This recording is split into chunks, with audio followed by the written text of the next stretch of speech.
Bonjour et bienvenue à tous. Au sommaire de l'actualité économique, le panier de la ménagère a flambé en janvier dernier.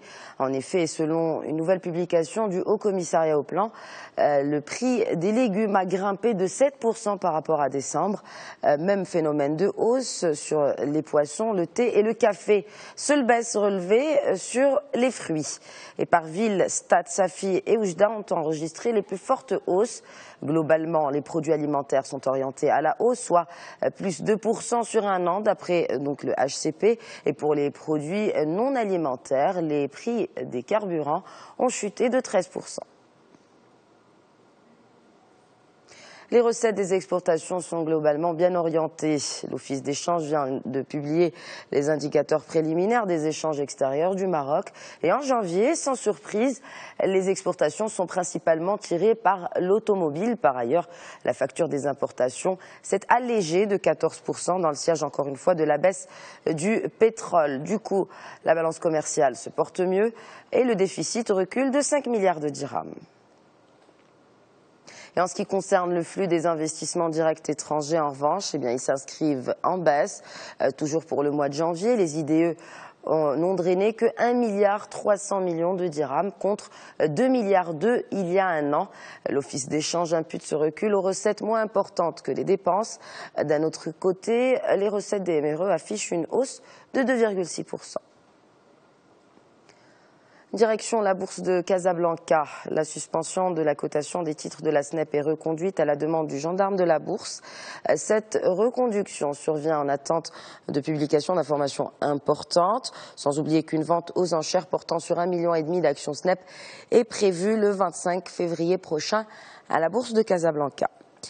Et sur la côte toujours, notez que le chiffre d'affaires de la société métallurgique Dimitter devrait reculer de 150 millions de dirhams en 2014. En cause, une baisse de l'ordre de 10% sur la teneur d'argent exploitée donc à Dimitter. Et dans la foulée de cette baisse, Managem prévoit aussi une année en demi-teinte. La minière prévoit effectivement une timide progression de son chiffre d'affaires dans le sillage du repli des cours mondiaux des métaux. Ainsi, le résultat net part du groupe devrait plonger de 54% par rapport à 2013. Selon la presse économique, Tijari Wafa Bank serait sur le point de se renforcer dans le capital de la banque ivoirienne. Se renforcer car, je vous le rappelle, le groupe détient déjà 51% du capital de la banque. Le patron d'Atijari a confirmé que les négociations étaient bel et bien en cours, sans préciser toutefois la valeur exacte de cette transaction. Le consortium formé de l'espagnol Gamesa et du saoudien Aqua dévoile leur projet commun dans l'éolien intégré de 850 MW au Maroc. Le parc de Tanger sera doté du NEC plus ultra en matière de technologie afin de mener à bien l'opération de l'installation des pales. Une usine de pales est dans le pipe, ce qui permettra de réduire les coûts d'acheminement. Pour rappel, en plus de Tanger, le projet éolien intégré prévoit 4 parcs supplémentaires, à savoir à Midelt, Tiskrad, vers Essaouira et à Boujdour. Le président sénégalais Macky Sall vient de faire une promesse de taille. Il promet de construire un chemin de fer reliant la capitale Dakar à la capitale de Casamance, Ziguinchor. Coût de ce projet, $1,5 milliard. Le chemin de fer devrait contourner la Gambie. Les autorités sénégalaises veulent désenclaver cette région où sont produits la plupart des fruits et légumes du Sénégal.